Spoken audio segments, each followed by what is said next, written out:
It's fatally flawed. Step 1. The voting system is the problem. People are up in arms about the state of the world right now, and the only thing we seem able to agree on is that we have a problem. The issues themselves are vitally important, but many of us are starting to realize that to fix any of it, we need to get to the root of it all.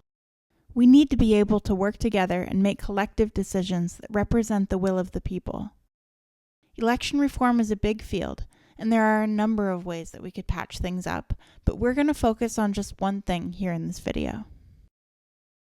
The cornerstone of democracy is our voting system, and the heart of the matter comes down to how we fill out our ballots and how we vote.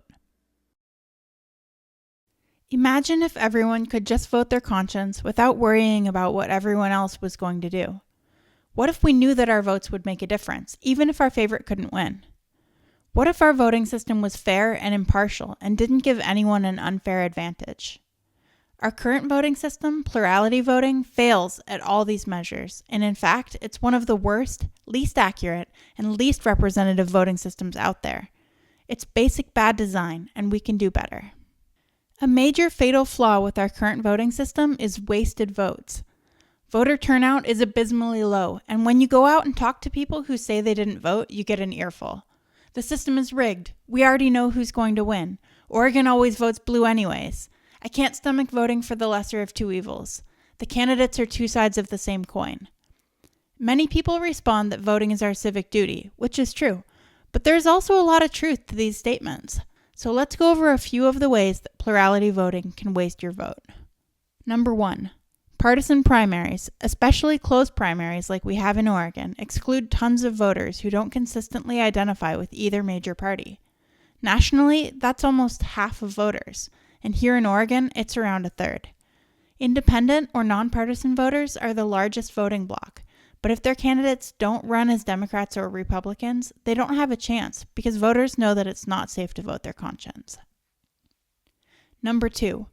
If your district always votes the same way.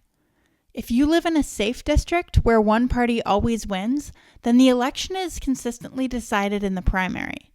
This further excludes swing voters, but it doesn't stop there. If you're confident that your favorite is definitely going to lose, then there isn't much point in voting. Number 3. A divided electorate is the worst in terms of wasted votes. Every time a voter casts a vote for someone who isn't one of the two frontrunners, they risk having that vote backfire, which can actually help elect their worst-case scenario.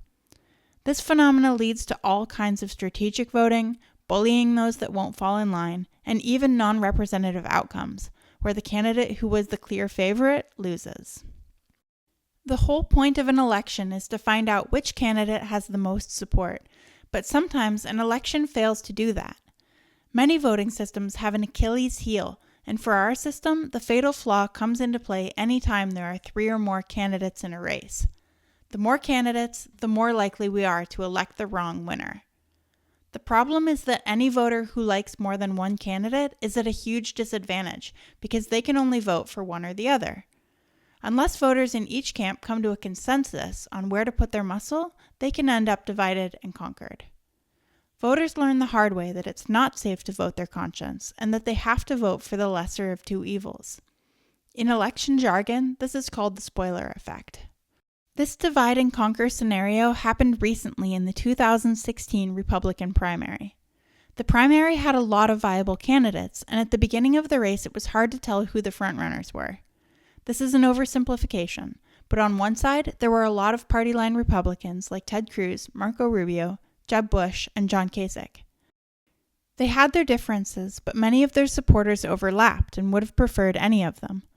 On the other side was the outsider candidate, Donald Trump.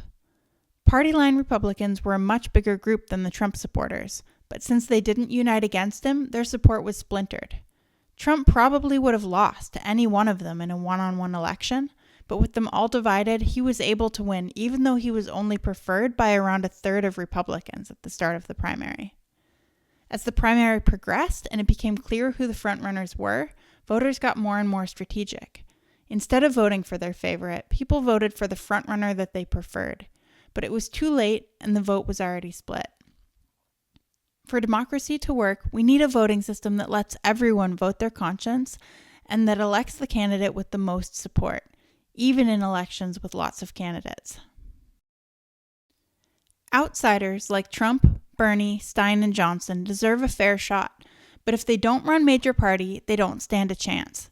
If they do choose to run major party like Trump and Bernie did, they have to either walk the party line or else anger the party insiders. This sets candidates up to run a dishonest campaign, or at best, waters down the message of the major party platforms. Dishonest candidates give all politicians a bad name, so wouldn't we be better off if candidates weren't pressured into walking a party line that they don't agree with? Even if the major parties do manage to get their own members in line, a third-party candidate with a minority of supporters can be enough to throw the election. It doesn't matter how many people didn't bother to vote or how the major candidate didn't reach out and expand their base. The third-party candidate makes an easy scapegoat. We don't have to look back far to see this in action. In 2000, Green Party candidate Ralph Nader was blamed for costing Democrats the presidency. And in 1992, the independent Ross Perot was blamed for costing Republicans the presidency. Voting system reform isn't a third-party issue. This is a nonpartisan issue that everyone should unite behind. A voting system should let everyone vote their conscience. A voting system should actually elect the candidate with the most support. A voting system should work with any number of political parties or candidates. Plurality voting fails miserably by every measure, and we can do better. To find out what our options are, click the link below in the comments and check out the next video in this series.